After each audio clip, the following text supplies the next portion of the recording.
Class 12 chemistry. आज का topic हमारा है परासरण। परासरण होता क्या है,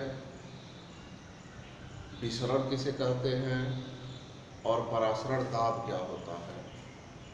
क्योंकि हम लोग विलयन का अणुसंख्य गुणधर्म पढ़ रहे हैं, तो उसमें हम लोगों ने क्वथनांक में उन्नयन, हिमांक में अवनमन, वाष्प दाब का आपेक्षिक अवनमन और चौथा पॉइंट था आपका परासरण दाब। तो परासरण दाब को जानने से पहले हमें ये जानना जरूरी है कि परासरण क्या होता है। जब तक हम परासरण की प्रक्रिया को नहीं समझेंगे, हम परासरण दाब को नहीं समझ सकते। तो बस आज हम लोग चर्चा करेंगे कि परासरण होता क्या है। तो देखते हैं, परासरण या ऑस्मोसिस कहते किसे हैं, इसकी परिभाषा क्या होती है, इसे कैसे समझा जाएगा। तो जैसा यहाँ पे आप फिगर देख रहे हैं, फिगर में दो चीजें हैं। इधर आपका विलायक के अणु है और इधर विलेय और विलायक दोनों अणु हैं। बीच में ये जो चीज है इसे हम कहते हैं अर्ध पारगम्य झिल्ली। क्योंकि परासरण की प्रक्रिया के लिए अर्ध पारगम्य झिल्ली का होना अत्यंत आवश्यक है। ठीक है, तो परासरण होता क्या है। परासरण एक ऐसी प्रक्रिया होती है या ऐसी क्रिया कह सकते हैं जिसमें विलायक के अणु कम सांद्रता से अधिक सांद्रता की ओर गमन करते हैं, अर्थात जाते हैं। यही क्रिया परासरण कहलाती है। इसका सबसे अच्छा उदाहरण है किशमिश का पानी में फूल जाना। ठीक है, लेकिन जो परासरण होती है उसमें हमेशा विलायक के अणु कम सांद्रता से अधिक सांद्रता की ओर गमन करते हैं। ये बात याद रखना चाहिए।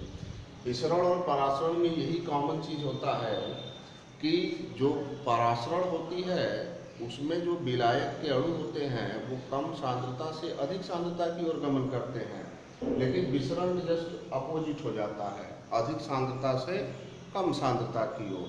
तो जैसा कि आप फिगर में देख रहे हैं, यहाँ पे विलायक के अणु है, इनका गमन अर्ध पारगम्य झिल्ली में से होकर कम सांद्रता से अधिक सांद्रता की ओर गमन कर रहे हैं। ये प्रक्रिया क्या कहलाती है, परासरण। इसे परिभाषित हम कैसे करेंगे। परासरण एक ऐसी प्रक्रिया होती है जिसमें विलायक के अणु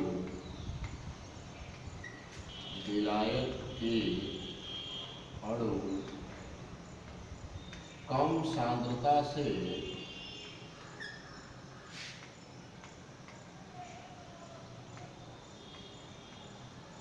अधिक सांद्रता की ओर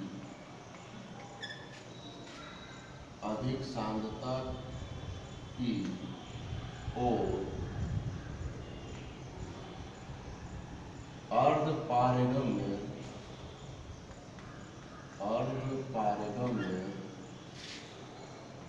झिल्ली में से होकर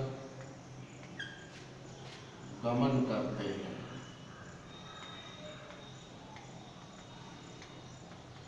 ठीक है, तो इसे हम कहते हैं परासरण। तो परासरण, अगर कोई आपसे पूछे कि परासरण की प्रक्रिया कहते किसे हैं, तो आप सीधा जवाब देंगे परासरण एक ऐसी प्रक्रिया होती है जिसमें विलायक के अणु कम सांद्रता से अधिक सांद्रता की ओर गमन करते हैं, लेकिन किसमें से, अर्ध पारगम्य झिल्ली में से होकर। ठीक है, परासरण की जो प्रक्रिया होती है या परासरण जो होता है दो प्रकार का होता है। ठीक है, तो अब हम लोग बात करेंगे परासरण के प्रकार पर। ठीक, तो परासरण का जो प्रकार होता है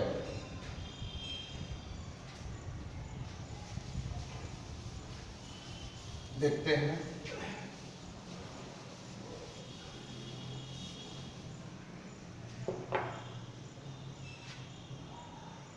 परासरण के प्रकार, टाइप्स ऑफ ऑस्मोसिस। देखिए, परासरण जो होता है दो प्रकार का होता है। परासरण दो प्रकार का होता है।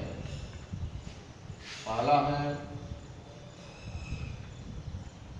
बाह्य परासरण,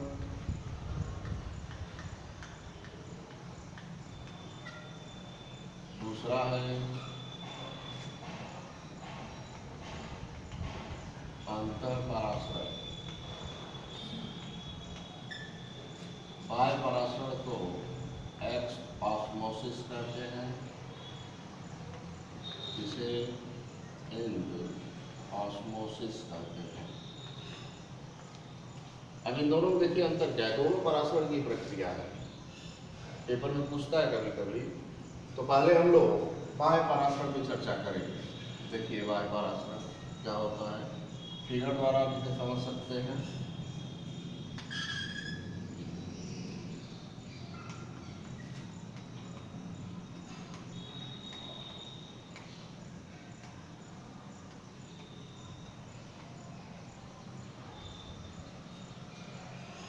अब इसमें हम आपको एक उदाहरण दे रहे हैं, उदाहरण से आपको अच्छे से समझ में आ जाएगा। पहला हम लोग क्या पढ़ रहे हैं, बाह्य परासरण के बारे में। बाह्य परासरण एक्स ऑस्मोसिस।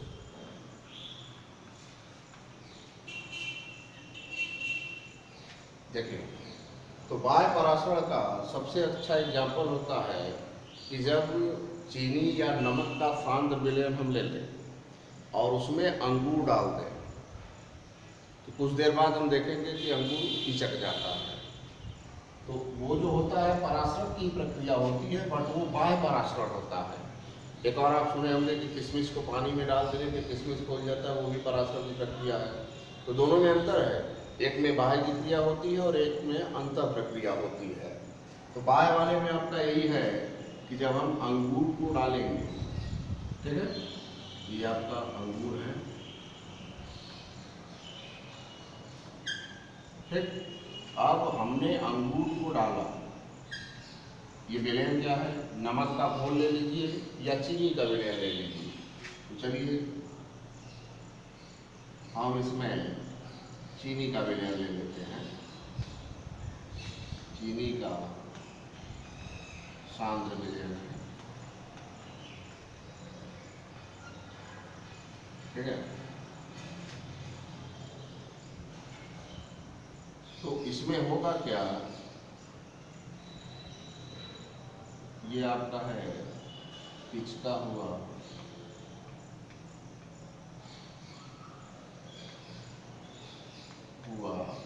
अंगूर।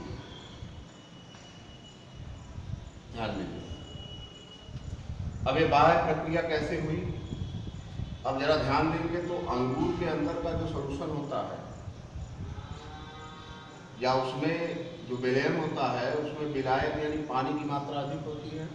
बाहर जो चीनी का सांद्र विलयन है यानी इसकी सांद्रता अधिक है, और अंगूर के अंदर के विलयन में इसकी सांद्रता क्या है, कम है। तो अब इसमें होगा क्या, परासरण की प्रक्रिया होगी, वो भी बाह्य परासरण की। यानी अंगूर के अंदर जो विलायक के कण होंगे, यानी अंगूर के अंदर जो सॉल्यूशन होता है उसमें उसकी सांद्रता कम होती है, अब बाहर जो चीनी का सांद्र विलयन है उसकी सांद्रता अधिक है। और परासरण की प्रक्रिया में कम सांद्रता से अधिक सांद्रता की ओर विलायक के अणु का गमन होता है। तो अब जब अंगूर के अंदर का जो विलयन है उसमें जल की मात्रा अधिक है, क्योंकि जल एक अच्छा विलायक माना जाता है। तो अब होगा क्या कि अंगूर में से जो जल के अणु होंगे वो धीरे धीरे बाहर की तरफ चीनी के सांद्र विलयन की ओर गमन करेंगे। अब जब इसमें से विलायक के अणु निकल जाएंगे तो अब ये जो खुला हुआ अंगूर है वो धीरे धीरे बिचक जाएगा। तो ऐसी प्रक्रिया को हम कहते हैं बाह्य परासरण। तो बाह्य परासरण को परिभाषित कैसे करेंगे, यहाँ पे लिखेंगे, जब चीनी के सांद्र विलयन में अंगूर को डाला जाता है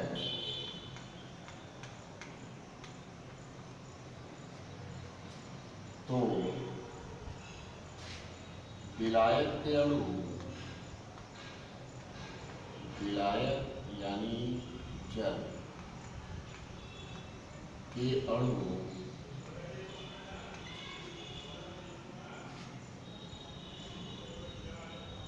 कम सांद्रता से अधिक सांद्रता की ओर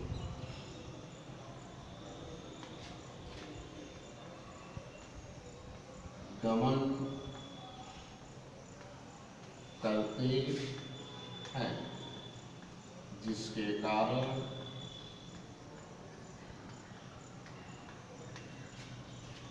चीनी के सांद्र विलयन में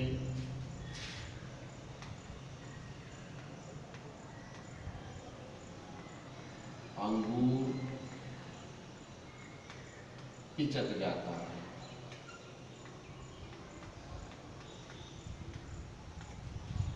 इस प्रक्रिया को बाह्य परासरण कहा जाता है। ठीक है, तो अगर कोई पूछे कि बाह्य परासरण क्या होता है, तो सीधा सा उसका एग्जाम्पल है, चाहे चीनी का सांद्र विलयन लीजिए या नमक का सांद्र विलयन लीजिए, उसमें अंगूर को डालिए तो क्या हो जाएगा, पिचक जाता है। क्यों पिचक जाता है? क्योंकि अंगूर के अंदर का जो विलयन होता है उसकी सांद्रता कम होती है और बाहर जो होती है सांद्रता अधिक होती है। तो अंगूर में से जो विलायक के अणु यानी जल के अणु बाहर निकल जाएंगे, वही प्रक्रिया क्या कहलाएगी, बाह्य परासरण। अंतः परासरण को भी आसानी से समझा जा सकता है। तो अब हम लोग बात करेंगे कि अंतः परासरण क्या होता है।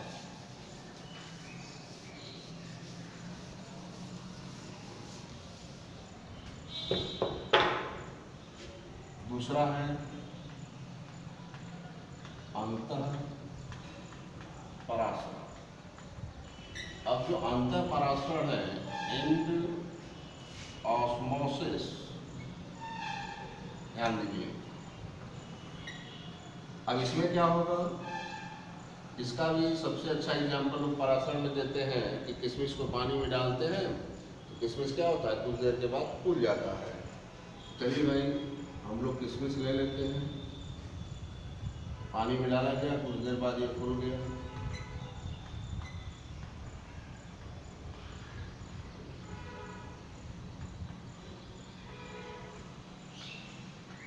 अब ये जल है, जल यानी विलायक, जल को एक अच्छा विलायक माना जाता है। ठीक है, ये है आपका किशमिश,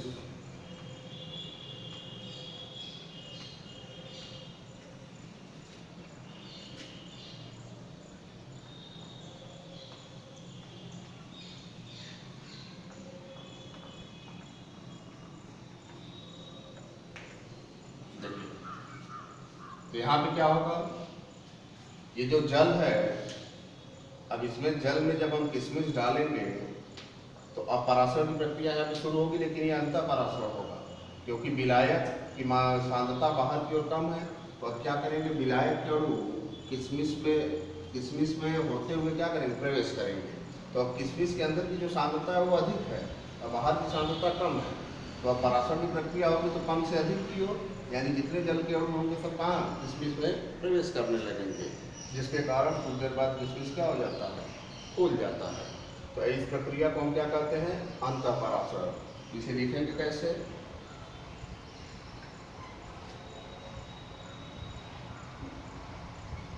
जल में किशमिश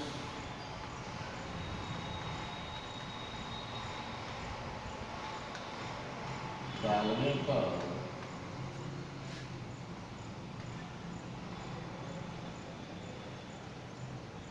जल के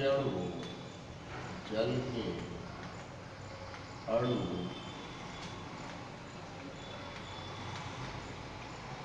किशमिश में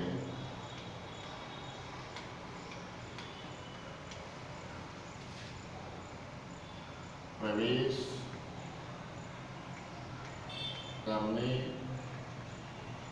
लगते हैं, जिसके कारण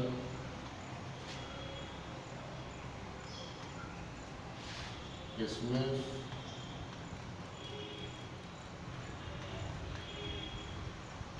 फूल जाता है। तो इस प्रक्रिया को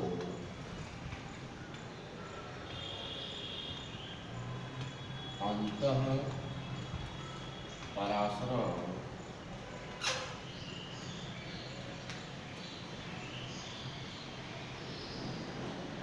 कहा जाता है।